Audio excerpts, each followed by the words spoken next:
할렐루야. 한 주간 동안도 주 안에서 평안하셨나요?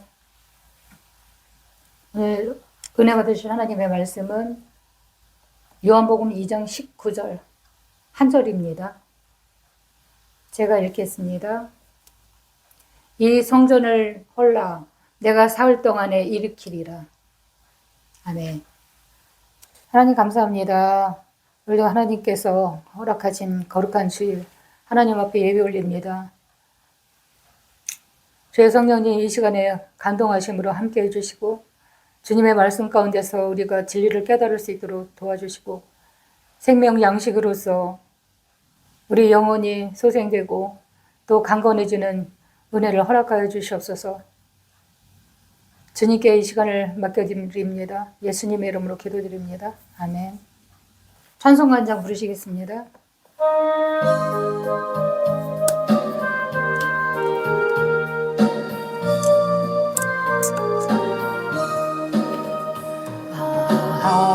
하나님의 은혜로 있을 데 없는 자 왜 구속하여 주는지 난 알 수 없구나.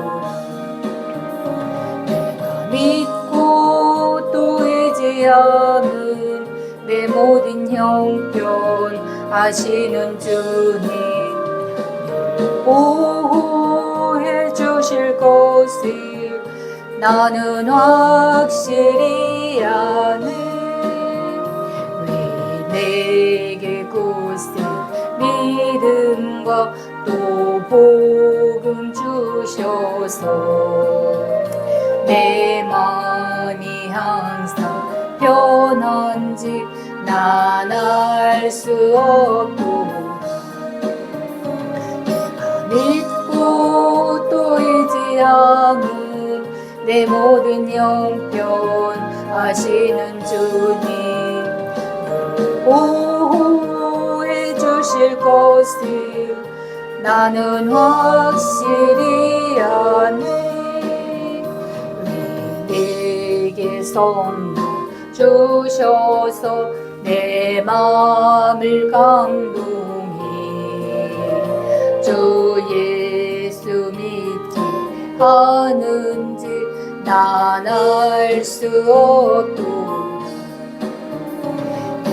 믿고 또 의지하는 내 모든 형편 아시는 주님 보호해 주실 것을 나는 확실히 아네.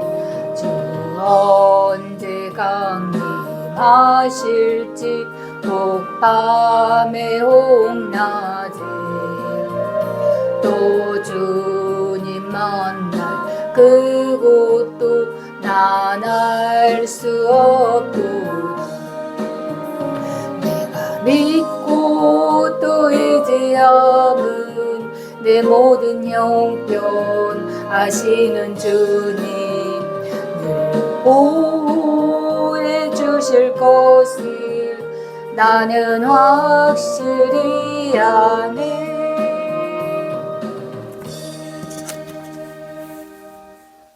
예수님은 집을 지으시는 분입니다. 이 땅에서 요셉과 마리아의 아들로 사실 때도 직업이 목수였습니다.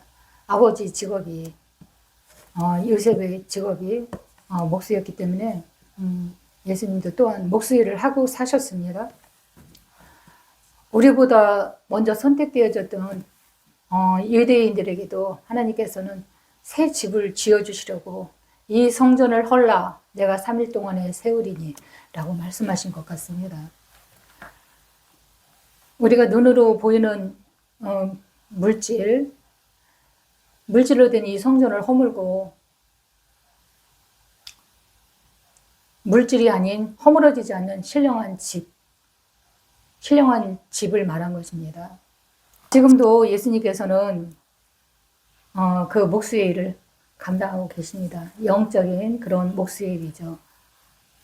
예수님께서는 참된 집을 우리에게 선사하기 위해서 집을 지으라고 하십니다.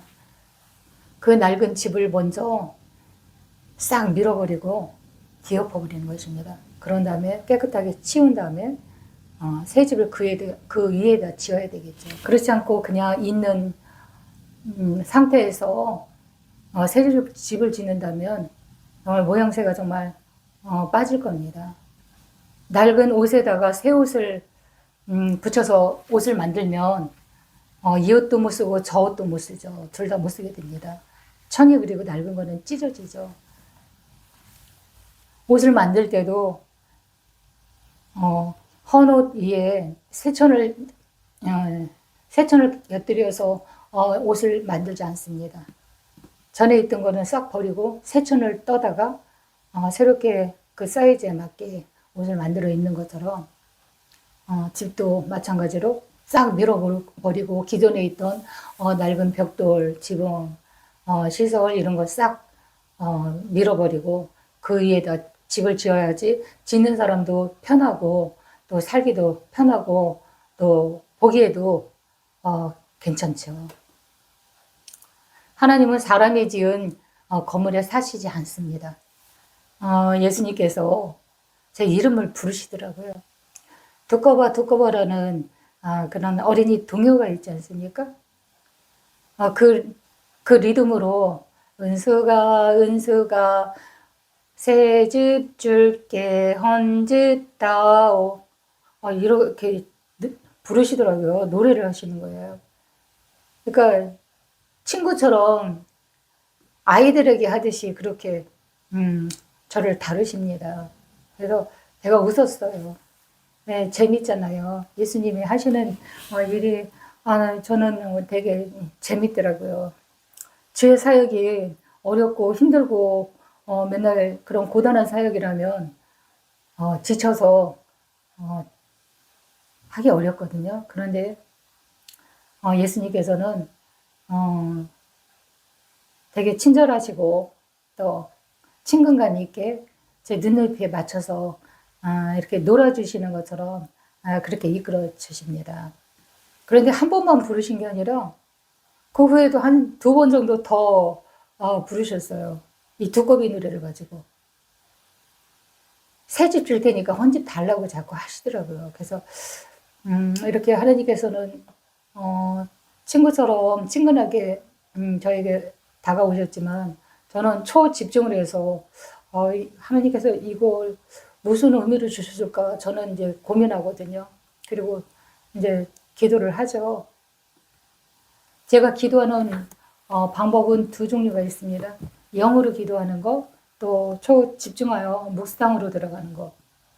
깊이 묵상으로 들어가는 기도도 좋고 또 영으로 방언으로 이제 기도를 하면서 찬양으로 기도하는 방법도 있습니다.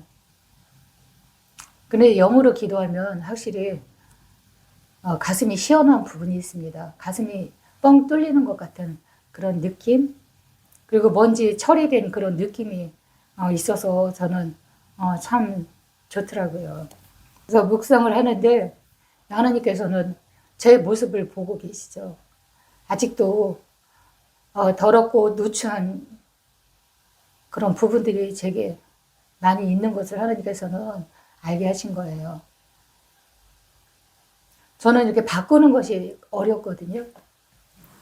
핸드폰을 최근 이제 유튜브를 촬영하기 위해서 바꿨는데 적응하는데 참 시간이 많이 걸려요. 그러니까 기존의 것을 놓지 못하고 그냥 좀 기능적인 면에서 좀 떨어지고 작업하는데 조금 어려움이 있지만 그래도 그거를 꼭 쥐고 잘 못 놓습니다. 적응하기 어려우니까 제가 기존의 것을 꼭 움켜쥐고 못 놓는 그런 부분들이 많거든요. 사람들에게 관계에 있어서도 이렇게 정리할 거는 다 정리하고 일단은 첫 번째가 하나님과의 그 친밀함으로 들어가야 되거든요. 그런데 정에 이끌려서 이런 걸 못할 때가 종종 있습니다. 그러면 어려움이 있거든요. 이런 부분 또한 이렇게 내 삶에 필요한 부분들, 가구를 바꾼다든가 또 옷을 바꾼다든가 이런 부분도 그것에 대해서 적응 기간이 길기 때문에 잘 못하는 것이 많습니다. 그리고 또 하나님께서 보여주신 것은 내 힘으로 노력하면서 살아보려고 부단히 노력했던 그런 모습들. 참 헛발질을 참 많이 했습니다. 제가 어린이집을 운영할 때 편안히 앉아서 아침밥을 못 먹었습니다. 서서 그냥 대충 먹고 뛰어다니면서 일을 했거든요. 그런데 결과물은 참 헛손질을 했구나.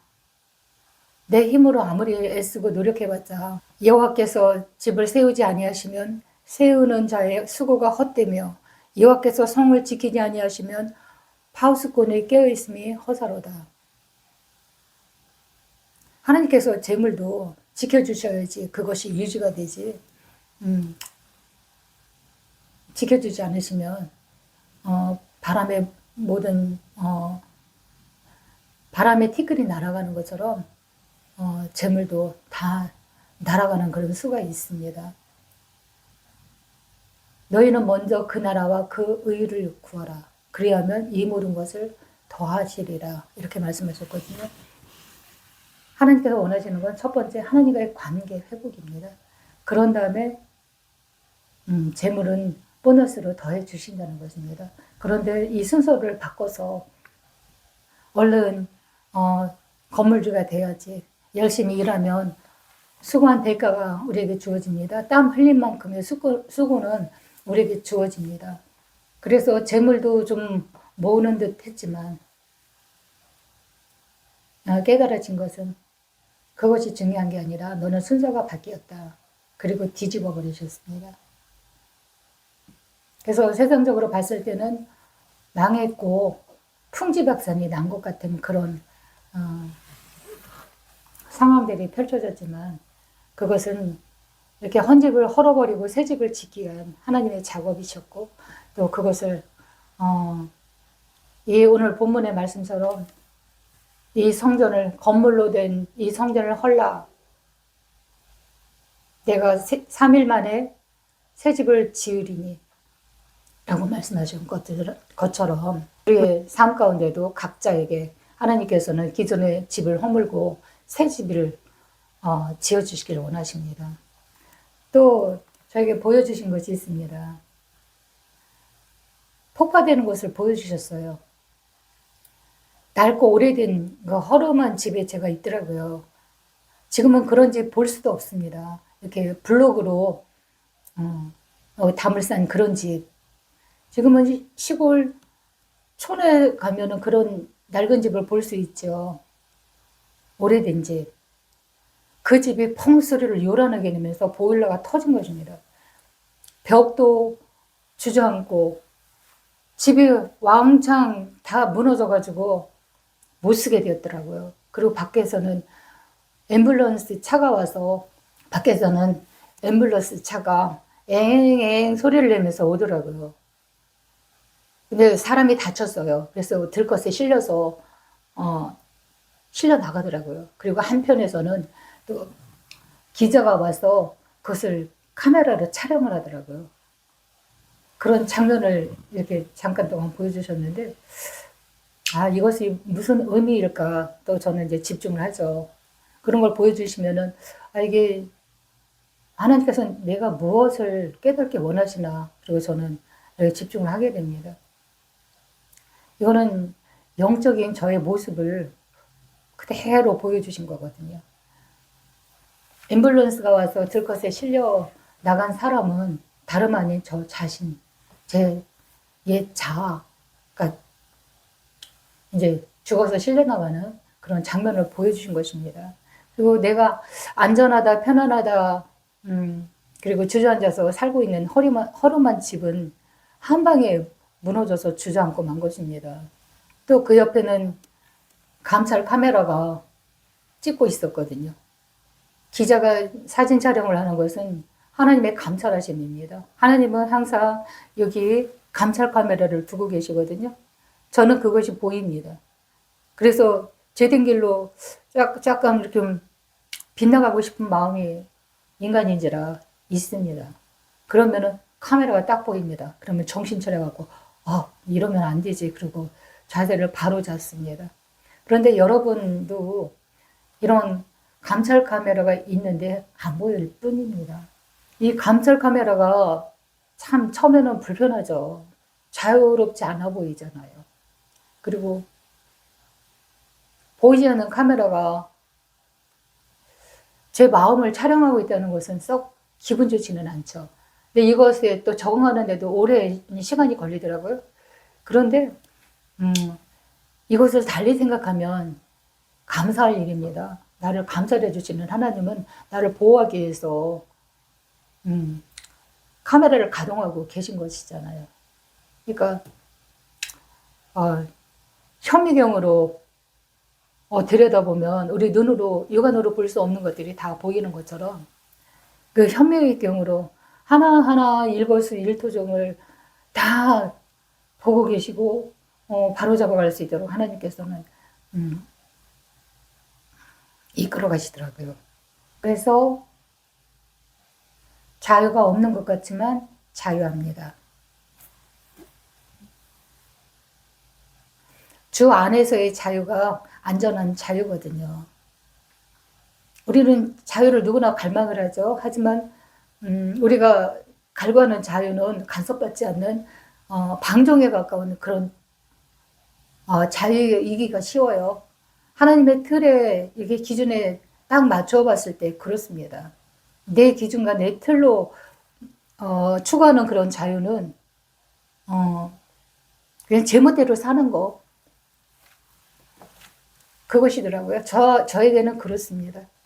그런데 한번 무너졌다고 해서 내 그 옛생활이 한 번에 다 무너지진 않습니다. 하나하나 어떻게 꾸역꾸역 그렇게 많이 나오는지 그럴 때마다 내 기준을 내려놓고 하나님의 그 뜻 안에 저 자신을 맞춥니다. 그러면 그때는 불편한 것 같고 좀 자유하지 않은 것 같지만 나중에 결과를 봤을 때는 정말 하나님께서 오르십니다. 저는 그런 고백을 드릴 때가 참 많습니다. 워낙에 제 기준이 또 틀이 너무 튼튼해서 부서지고 있고 또 나를 주장하는 그 내 주장이 강하다 이런 것을 제가 뒤늦게 깨닫습니다. 예수님은 참 선하십니다. 그리고 인내심이 되게 많으세요. 어떻게 그렇게 잘 기다려 주시는지. 제가 고집 부릴 때도 하나님 보고 계셨고 또 딴청 부리고 딴 길로 가려고 마음먹고 있어도 하나님 눈 하나 크게 뜨지 않으셨어요. 그리고 야단도 하나님은 안 치시더라고요. 하나님은 기다리시고 지지해주시고 곁에서 도와주시고 바른 길을 갈 수 있도록 길을 제시해 주시더라고요. 그렇지만 하나님께서 화내실 때도 있습니다. 하나님의 성전을 사모하는 마음이 불같이 크셔서 성전 앞에서 장사하는 자들을 노끈으로 채찍을 만들어서 다 내쫓아 버리셨습니다. 참 유대인들은 머리가 좋은데 잔꾀를 참 많이 부리는 것 같아요. 이게 진실한 마음으로 하나님께서 주신 지혜는 잔꾀를 부리지 않거든요. 그런데 세상에 이치 이윤을 추구하는데 참 머리가 빠른 것 같아요. 그러니까 이 예배도 돈벌이 수단으로 사용을 한 거죠. 성전에 들어갈 때는 비둘기나 또 짐승, 양 같은 거를 잡아서 구약에서는 예배를 드렸습니다. 그런데 이것이 또 번거롭기도 하고 또 그 많은 백성들이 가져오는 예물을 다 받을 수는 없잖아요. 그러니까 이거를 성전에서 사용하는 돈을 만들어서 그 재물에 대한 값으로 환전해서 장사하는 사람들이 성전에 있었다고 합니다. 예배를 드리기 위해서 이 돈을 환전을 해서 예배를 드렸던 것입니다. 그런데 예수님이 보시기에 이것은 너무나 합당치 않고 악한 그런 짓이니까 채찍으로 이자들을 내쫓으셨습니다. 그러니까 또 반발이 심했겠죠. 내가 이런 일을 행하니 무슨 표적을 우리에게 보이겠느냐? 표적을 구합니다. 내가 정말 하나님의 아들이거든. 표적을 보여줘라. 그래야지 우리가 믿지 않겠냐. 이때 하나님께서 말씀하신 것이 너희가 이 성전을 헐라 내가 사흘 동안에 일으키리라. 참된 성전이신 예수 그리스도 십자가로 죽으시고 3일 만에 부활해서 세워질 새 성전을 예수님께서는 말씀하신 것입니다. 이 사람들도 예수님께서 십자가에 진짜 돌아가시고 3일 만에 부활하신 후에야 그것을 깨닫게 됩니다. 하나님의 말씀은 비유적으로 말씀하십니다. 그래서 육적으로 받아들이면 하나님의 뜻과 정반대의 그런 결과물이 나옵니다. 로마서 8장 11절에서 16절 말씀에 예수를 죽은 자 가운데서 살리시니 영이 너희 안에 거하시면 그리스도 예수를 죽은 자 가운데서 살리시니가 너희 안에 거하시는 그의 영으로 말미암아 너희 죽을 몸도 살리시리라.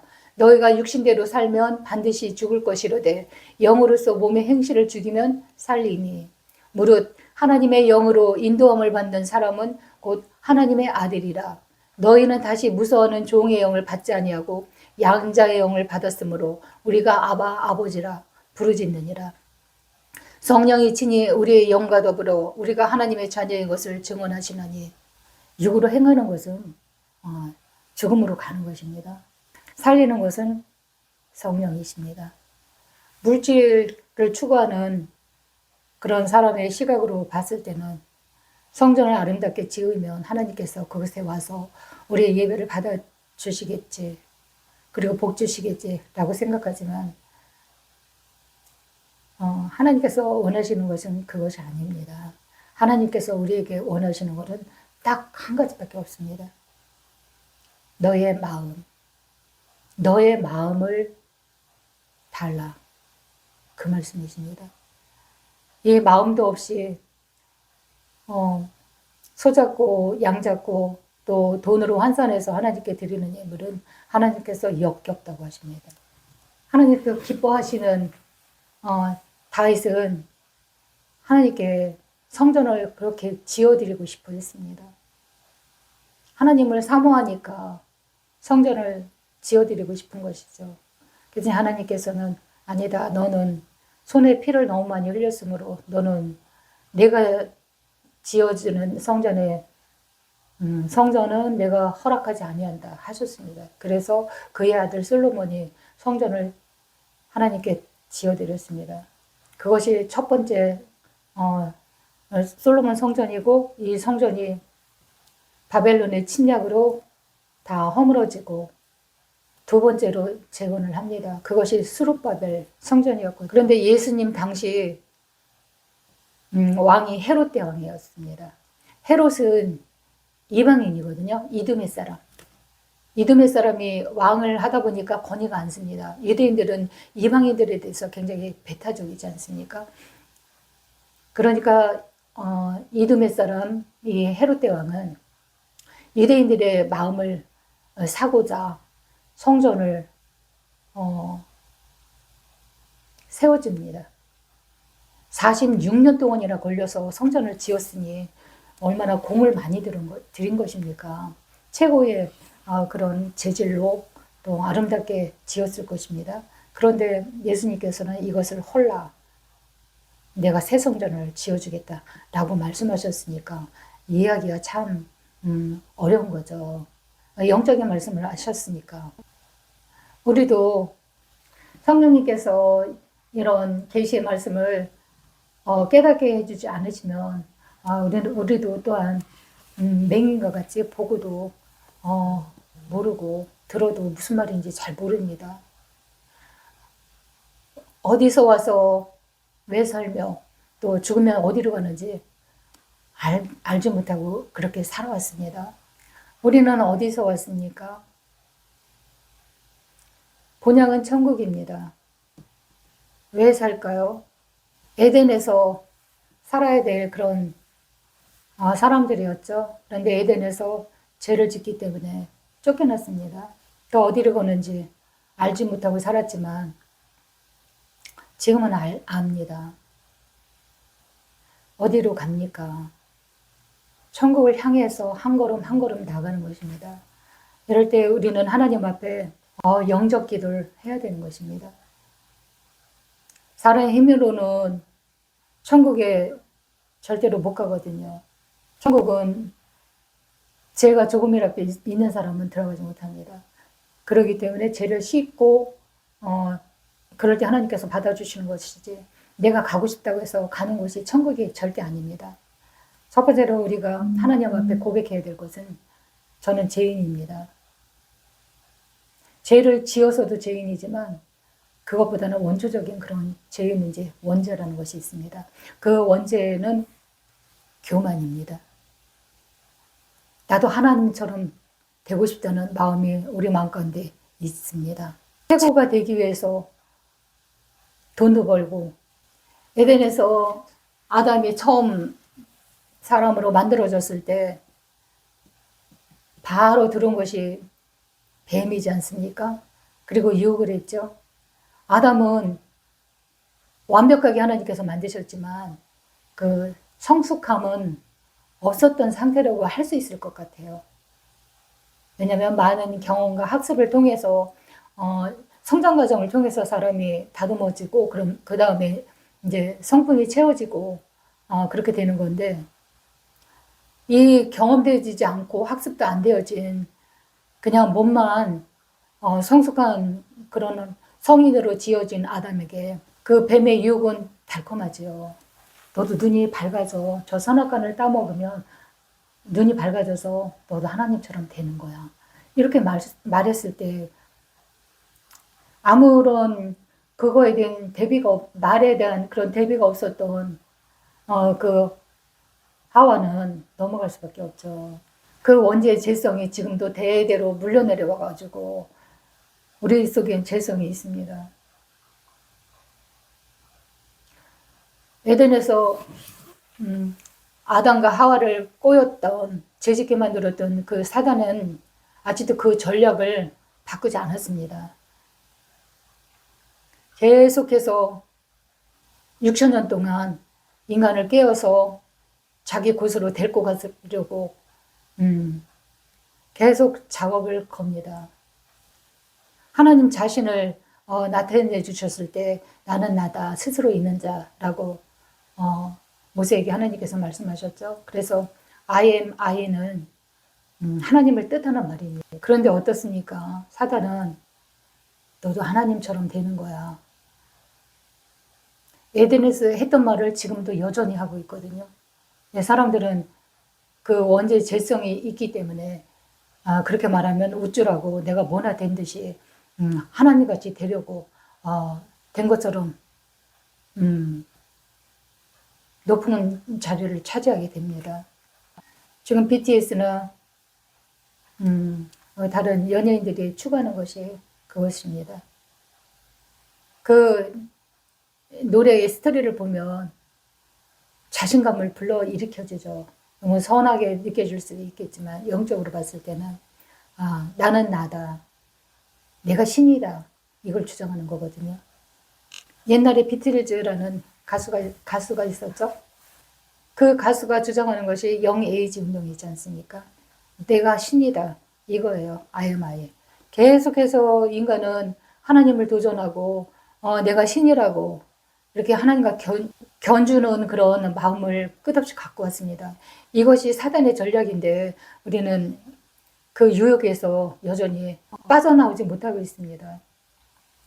그것이 바로 원죄의 제 속성이거든요. 예수님 믿었다고 해서 그것이 없어지는 것이 아니라 알게 된 거죠. 깨닫게 된 거죠.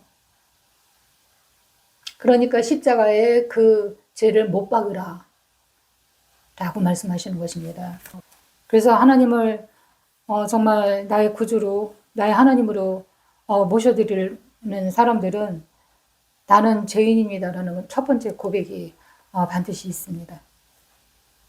지금까지 예수님을 믿지 않고 내가 죄인이 돼서 살아왔던 죄를 회개합니다. 이제 나를 위해 십자가에 죽으시고 부활하신 예수님을 믿고 나의 주님으로 영접합니다. 나를 구원하여 주시고 천국 가는 그날까지 지켜주시옵소서. 예수님의 이름으로 기도드립니다. 아멘. 이게 영적 기도문이거든요. 그래야 비로소 예수님이 내 안에 성전 삼으셔서 계시는 것입니다. 내 안에 예수님의 영, 성령님이 오시는 것은 내 몸이 성전이라는 말씀은 이 영적 기도를 통해서 예수님을, 주의 성령님을 내 안에 모셔드리는 것입니다. 초청하는 거죠. 그럴 때 비로소 내가 성전이 되는 거고 하나님의 자녀가 되는 특권을 가지게 되는 것입니다. 하나님의 자녀가 된다는 것은 엄청난 그런 특권입니다. 기도할 수 있는 거거든요. 뭐든지 하나님 앞에 기도하고 상의하고 하나님 이거 어떻게 할까요? 하나님께서는 내가 드리는 기도 다 들으십니다. 왜? 인생의 문제를 다 알고 계시거든요. 그리고 살 길을 열어주십니다. 그분이 아니라 나의 보호자가 되어주십니다. 자녀이기 때문에 그렇습니다. 남의 자식은 사단의 자식은 하나님의 아버지라고 부르지 못합니다. 그런데 하나님을 영접한 사람은 성령의 사람이고 내가 성전이 되기 때문에 하나님은 아빠, 아버지라고 부를 수 있는 것입니다. 하나님은 아버지, 아버님 이런 호칭보다는 아빠라고 부르는 것을 더 기뻐하십니다. 친근함으로 우리에게 다가오셔서 함께 교제하기를 하나님께서는 원하십니다. 하나님은 우리 주권자십니다. 창조주 하나님이시죠. 전능한 하나님이시고 왕 중의 왕이시고 만왕의 왕, 만주의 주, 그리고 만일을 지으신 그런 분이시지 않습니까? 그런데 그런 성품을 가진 하나님께서 우리 아빠가 되시고 우리를 보호해 주시고 또 필요를 채워주시고 또 살 수 있는 영생의 길을 열어주시고 이끌어 주시니까 이거 얼마나 이거는 상상할 수 없는 특권인지 모릅니다. 하지만 육신을 쫓아서 살면 사망의 길입니다. 성령을 따라서 살아야 구원을 받고 영생을 취할 수 있는 것입니다. 육은 무익하니 살리는 것은 영이라. 육을 쫓아서 이렇게 눈에 보이는 성전을 짓는 유대인, 지금도 그 육적인 눈으로 보이는 성전을 지으려고 하죠. 제3성전. 그런데 우리는 그리스도 안에 있는 사람들은 하나님의 성전을 내 안에 지어가는 것입니다. 이 성전을 지어가는 것입니다. 한 번에 이렇게 짓는 것이 아니라 우리의 헌신, 기도, 또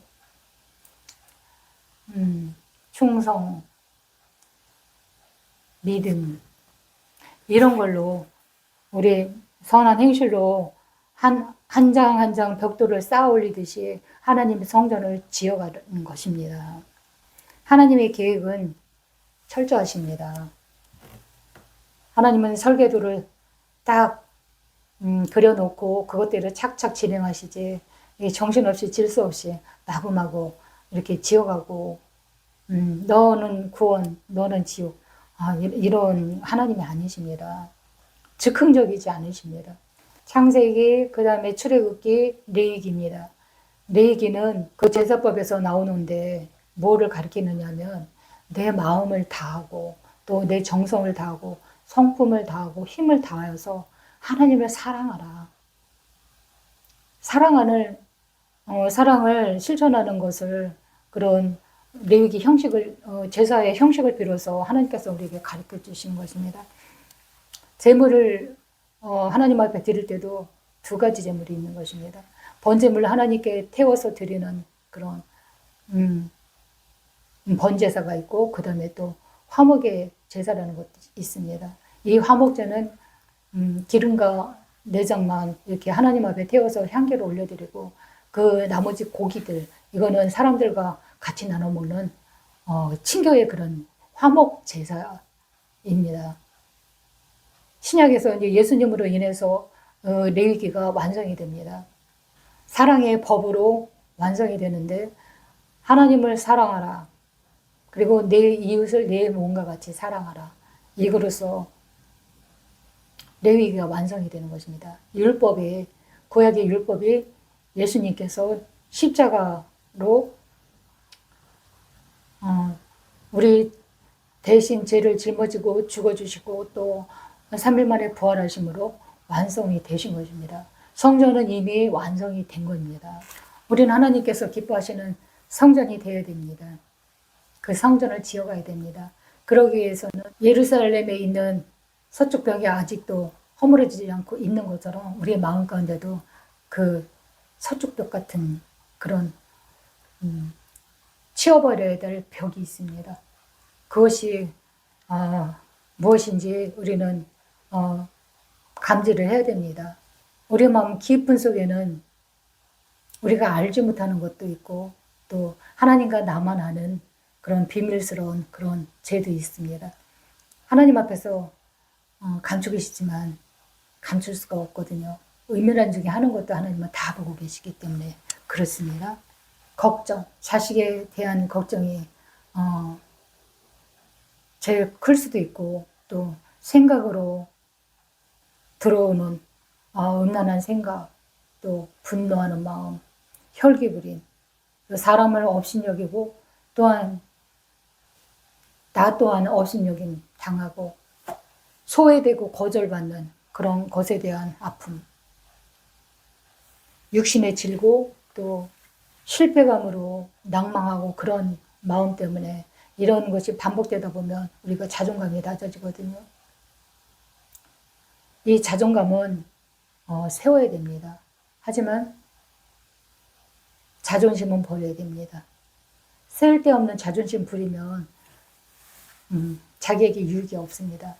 그런데 자존감은 우리가 세워야 됩니다. 우리는 그냥 아무것도 아닌 존재는 아니거든요. 하나님의 사랑 안에서 우리는 세워져 가는 그런 사람이기 때문에 자존감은 높여져야 되는 것이 맞습니다. 세상은 돈이면 다라는 기준이 있죠. 그리고 또 나도 거기에 동의해서 똑같이 그것을 추구하고 사는 돈을 쫓아가는 그런 삶이 있죠. 이런 기준은 물질입니다. 이 물질은 허려버려야 됩니다. 내가 추구하는 것들을. 그리고 하나님의 기준에 우리가 맞춰서 하나님의 성전을 만들어가는 것입니다. 하나님의 뜻 앞에 내려놓고 우리는 겸손함, 순종, 헌신, 충성의 집으로 지어가는 그런 자들이 되어야 됩니다. 저와 여러분은 그런 하나님 보시기에 아름다운 그런 성전으로 지어지기를 원하고 또 축원드리겠습니다. 기도하겠습니다. 하나님 아버지 감사합니다. 우리가 하나님을 우리의 마음 가운데 모실 수 있도록 은혜를 베푸시고 하나님의 보호신과 인도하신 가운데 우리가 주님의 성전으로 세워져서 하나님의 인도하심과 보호하심의 그 축복을 받는 그런 자로 살기를 원합니다. 오늘 예배 가운데 하나님께서 은혜를 베풀어 주셔서 감사를 드립니다. 예수님 이름으로 기도합니다.